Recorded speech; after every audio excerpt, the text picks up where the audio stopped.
Hello guys, कैसे हैं आप लोग। आई होप कि आप सभी लोग ठीक होंगे। मैं हूं अभिषेक और आप देख रहे हैं स्टडी विद अभिषेक। गाइस, सबसे पहले तो आप लोगों को बताना चाहूँगा कि मैं वीडियोस अपलोड नहीं कर पा रहा था 2-3 दिनों से, क्योंकि कुछ टेक्निकल इश्यूज थी और उस वजह से मैं अपलोड नहीं कर पा रहा था। उस दिन मॉर्निंग में मैंने वीडियो अपलोड किया था एक कोस्ट गार्ड के लिए, आप लोगों ने ज़रूर देखा होगा। लेकिन उसके बाद जब मैं वीडियो अपलोड कर रहा था तो नहीं हो पा रहा था और इस वजह से बहुत परेशान होकर फिर मैंने अपलोड नहीं किया। उसके बाद थोड़ा सा ब्रेक लिया मैंने और अब हम लोग कंटिन्यू करने वाले हैं। अगर कोई और इशू नहीं होता है तो आगे आने वाले टाइम में अगर होगा तो मैं आप लोगों को ज़रूर बता दूंगा, ठीक है। लेकिन यही एक वजह थी जिस वजह से मैं अपलोड नहीं कर पाया था। मैंने बोला भी था उस दिन कि मैं शाम में वीडियो अपलोड करने वाला हूं, लेकिन जब करने लगा तो वो छोटी सी फाइल थी। वो वाला वीडियो जो था मॉर्निंग वाला वो थोड़ा छोटा था, और ये जो वीडियोस होते हैं आपका जो लेसन्स होते हैं यानी कि 15 मिनट 16 मिनट 20 मिनट के, ये थोड़े बड़े होते हैं, इनकी साइज बड़ी होती है। इस वजह से अपलोड करने में इन्हें परेशानी हो रही थी। अभी सब कुछ ठीक है, आगे देखते हैं क्या होता है। जैसा होगा उसके अकॉर्डिंग मैं करने वाला हूं। अभी हम लोग पार्ट 6 को करने वाले हैं, जो हम लोग कर रहे थे MRSSR और AA के लिए सामान्य अध्ययन यानी जनरल अवेयरनेस के क्वेश्चंस को, बोले तो जनरल नॉलेज के क्वेश्चंस को। अगर आपने पार्ट 5 तक नहीं देखा है तो इसे देखने के बाद उन सभी पार्ट्स को भी जरूर देख लेना, बहुत महत्वपूर्ण है।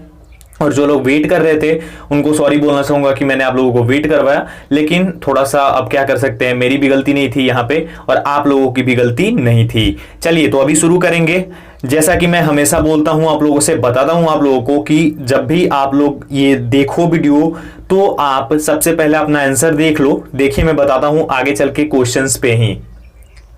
तो गाइस, अभी तक 5 पार्ट में हमने 75 नंबर तक किया था, 15 क्वेश्चन ईच पार्ट। अभी हम 76 से करेंगे। तो जैसा कि आप देख रहे हैं आपके सामने क्वेश्चन भी है, ऑप्शंस भी है। तो आप सबसे पहले अपना आंसर सोच लेना ऑप्शंस में से, उसके बाद ही देखना कि मैं क्या आंसर बताता हूं। और उसके बाद वीडियो के एंड में कॉमेंट सेक्शन में जाकर के कॉमेंट में लिखना अपना जो स्कोर होगा, ऑनेस्टली लिखना, झूठ मत बोलना। साथ ही साथ आपका नाम क्या है और आप कहां से हो ये जरूर लिख देना। नाम नहीं लिखोगे तब भी चलेगा, लेकिन आप कहां से हो ये जरूर कमेंट सेक्शन में कमेंट करके बताना। अगर कोई सवाल हो, सजेशन हो, वो भी कमेंट सेक्शन में लिख देना। अगर मैं बीच में कोई सवाल पूछूं आप लोगों से तो उसका भी जवाब कोशिश करना लिखने का कमेंट सेक्शन में ही। चलिए पहला क्वेश्चन यानी 76 नंबर है, AM का पूर्ण रूप क्या होता है। What is the full form of AM? Anti meridian, anti movement, after meridian और एडजेसेंट मेरिडियन।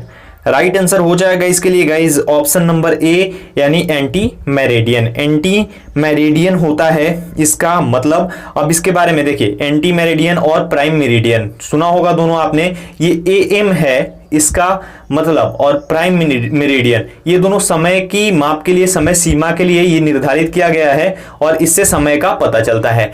फॉर एग्जाम्पल अगर मैं बात करूं, अगर 12 AM हो रहे हैं दैट मीन्स कि रात के 12 बज रहे हैं, और अगर 12 PM हो रहे हैं तो इसका मतलब है कि दिन के यानी दोपहर के 12 बज रहे हैं। यही होता है दोनों में डिफरेंस, यानी कि रात के 12 बजे से लेकर के दिन के 11:59 तक AM होता है, और दिन के 12 बजे से लेकर के रात के 23 बज के यानी 11:59 तक आपका क्या होता है, PM होता है। समझ गए। चलिए आगे बढ़ते हैं।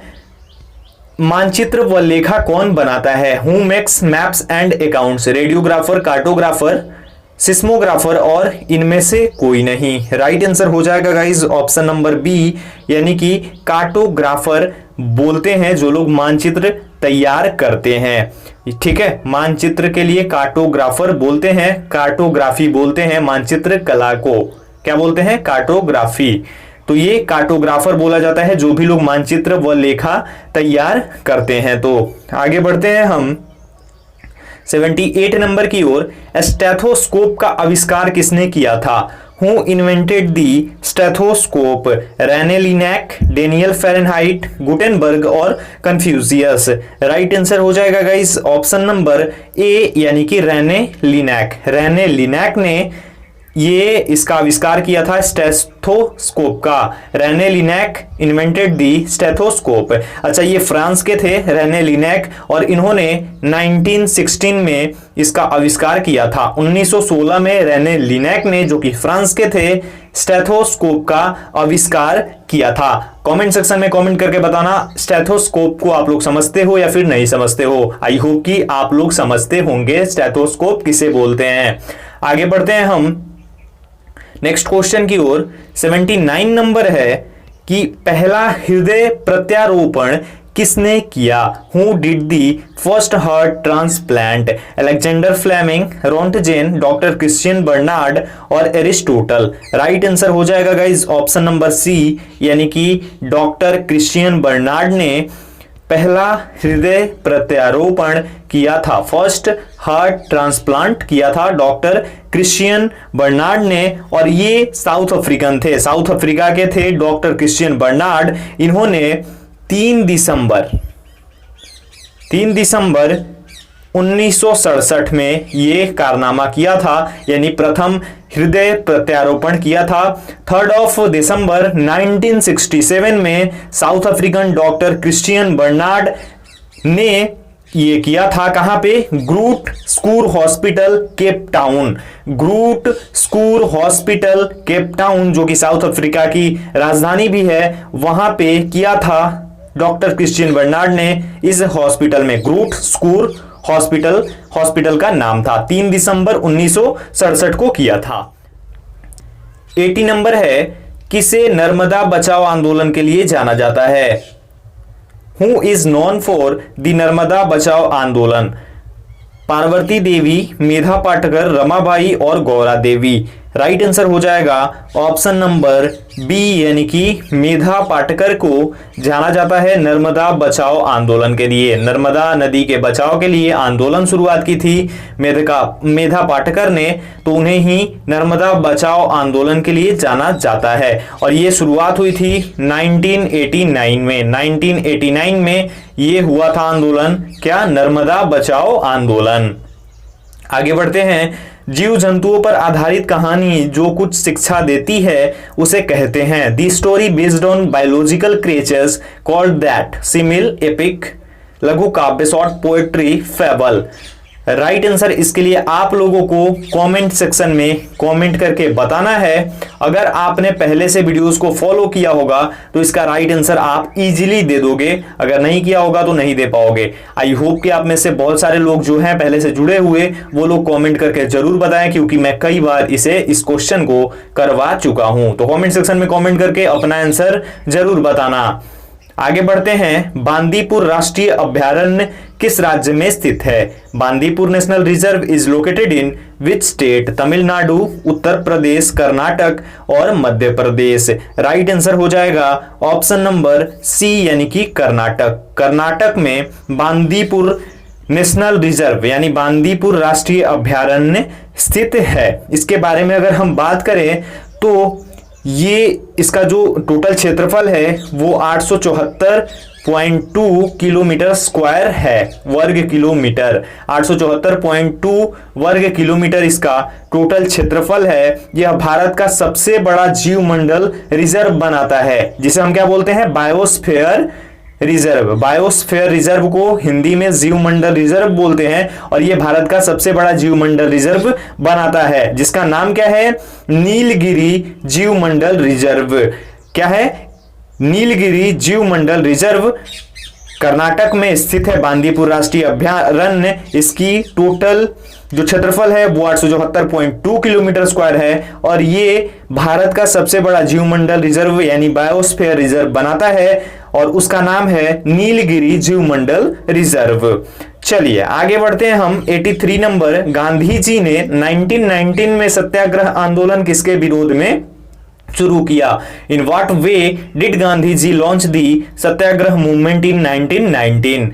ऑप्शंस हैं रॉलेट एक्ट, नमक कानून, 1909 के एक्ट और जलियांवाला बाग नरसंहार। राइट आंसर हो जाएगा ऑप्शन ए, यानी रॉलेट एक्ट। जैसा कि भारत में 1919 में रॉलेट एक्ट लगाया गया था, और उसी टाइम पे महात्मा गांधी ने ये जो 1919 में सत्याग्रह आंदोलन है, इसी के विरोध में किया था। आगे बढ़ते हैं 84 नंबर, किस नदी को दक्षिणी गंगा कहते हैं? Which river is called the southern Ganga? Kaveri, Godavari, Penganga और नर्मदा। राइट आंसर हो जाएगा गाइज ऑप्शन नंबर बी यानी कि गोदावरी। गोदावरी नदी को दक्षिणी गंगा के नाम से भी जाना जाता है। इसका जो उद्गम है यानी स्टार्टिंग पॉइंट इसका जो है वो त्र्यंबकेश्वर महाराष्ट्र, त्र्यंबकेश्वर महाराष्ट्र से हुआ है और इसका अंत हो जाता है बंगाल की खाड़ी में। बंगाल की खाड़ी में ये गिरती है। इसका टोटल लेंथ यानी लंबाई है 1465 किलोमीटर। 1465 किलोमीटर इसकी लंबाई है गोदावरी नदी की। ये त्र्यंबकेश्वर महाराष्ट्र से निकलती है और बंगाल की। तो गाइस 85 नंबर है, भारत का सबसे ऊंचा बांध कौन सा है? Which is the tallest dam in India? Rana Pratap Sagar, भांखड़ा नांगल, दामोदर घाटी और हीराकुंड। राइट आंसर इनमें से कोई नहीं होगा। हमारा राइट आंसर हो जाएगा टिहरी। टिहरी बांध जो है ये भारत का सबसे ऊंचा, लंबा नहीं पूछा जा रहा है, लंबा अगर पूछा जाता तो हम यहाँ पे लेंथ में सबसे लंबा बांध हमारा हीराकुंड है, लेकिन यहाँ पे ऊंचा पूछा जा रहा है तो टिहरी बांध जो है ये भारत का सबसे ऊंचा बांध है। ये उत्तराखंड में स्थित है, उत्तराखंड के टिहरी जिले में, इसलिए इसका टिहरी बांध नाम है। और इसकी जो ऊंचाई है वो 261 मीटर है, जिसे अगर हम फीट में कन्वर्ट करते हैं तो 855 फीट होता है। कितनी ऊंचाई है? 261 मीटर। और ये भारत का सबसे ऊंचा बांध है जो कि उत्तराखंड में भागीरथी नदी पर, याद रखिएगा, उत्तराखंड में भागीरथी नदी पर अवस्थित है। ठीक है, आगे बढ़ते हैं 86 नंबर की ओर। भारत के किस राज्य में ग्रामीण ओलंपिक्स का आयोजन प्रत्येक वर्ष होता है?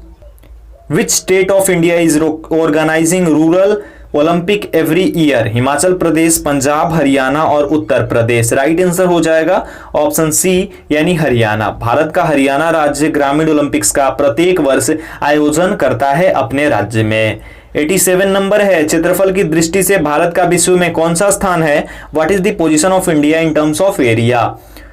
पांचवा, चौथा, सातवां और तीसरा। राइट आंसर हो जाएगा ऑप्शन सी यानी सातवां। भारत का क्षेत्रफल के दृष्टिकोण से यानी in the terms of area सातवां पोजीशन है पूरे वर्ल्ड में, पूरे विश्व में। और अगर जनसंख्या के दृष्टिकोण से यानी जनसंख्या के टर्म में पूछा जाए, पॉपुलेशन के टर्म में पूछा जाए तो टोटल पॉपुलेशन के अकॉर्डिंग भारत का पोजीशन वर्ल्ड में सेकंड नंबर का है।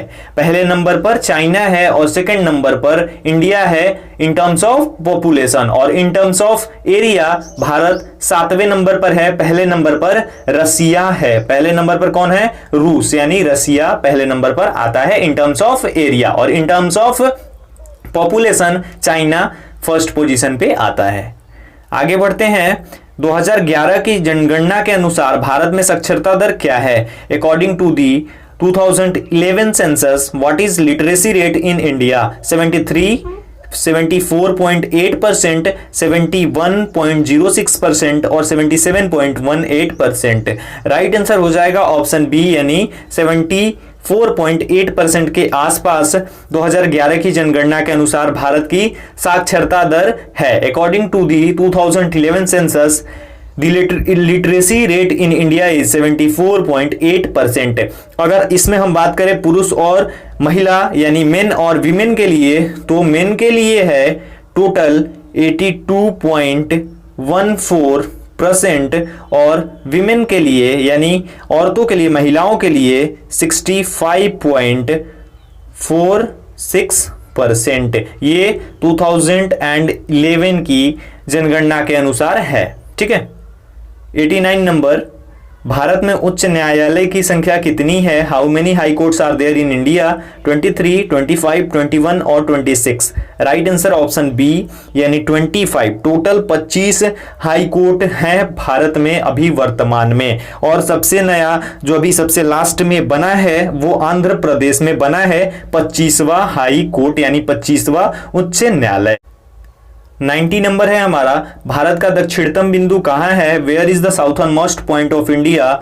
कन्याकुमारी, बड़ा निकोबार, लक्षद्वीप और चेन्नई। राइट आंसर हो जाएगा ऑप्शन बी यानी बड़ा निकोबार।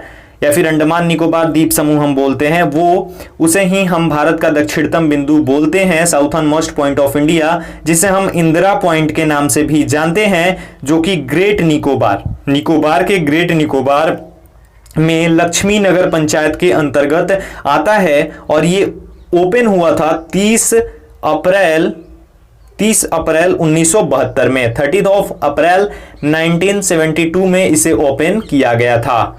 ठीक है, ये है इसके लिए अभी भारत का दक्षिणतम बिंदु इंदिरा पॉइंट है, जो कि इंदिरा गांधी के नाम पे है। ठीक है, तो गाइस ये थे आज के टोटल 15 क्वेश्चंस। आई होप कि आपको पसंद आए होंगे। एक बार फिर से बता देता हूं, अगर आपने इससे पहले वाली सीरीज में 5 पार्ट नहीं देखे हैं तो इसे देखने के बाद जरूर जाके देखिएगा। ये वीडियो अगर आपको पसंद आया हो तो वीडियो को लाइक कर देना, शेयर करना अपने दोस्तों के साथ, और चैनल पे नए हो, अभी तक चैनल को सब्सक्राइब नहीं किया है तो चैनल को सब्सक्राइब करके बेल आइकन को जरूर प्रेस कर देना। ये है इंस्टा आईडी, ये है टेलीग्राम आईडी, अगर आपका मन हो तो आप जाकर के ज्वाइन जरूर कर लेना। इस वीडियो में इतना ही, मिलता हूं एक और वीडियो के साथ। तब तक अपना ख्याल रखिए, अपनी फैमिली का ख्याल रखिए, घर में रहिए, सुरक्षित रहिए। Stay home, stay safe. Thank you so much guys.